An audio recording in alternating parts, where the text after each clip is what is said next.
forever mine. Some church planters take on a part-time job or even a full-time job to supplement their income and support their family, as well as put themselves in the community. However, statistics show that churches that are planted by full-time church planters grow much faster.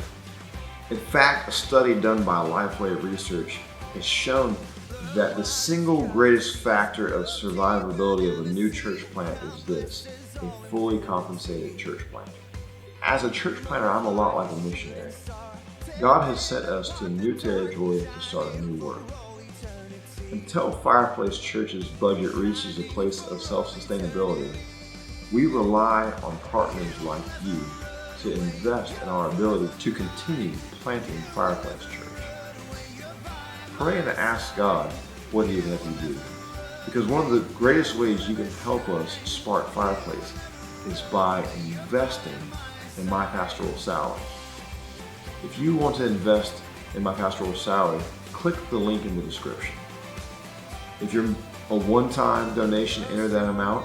If you want to become a recurring giver, enter that amount and be sure to click the recurring donation box.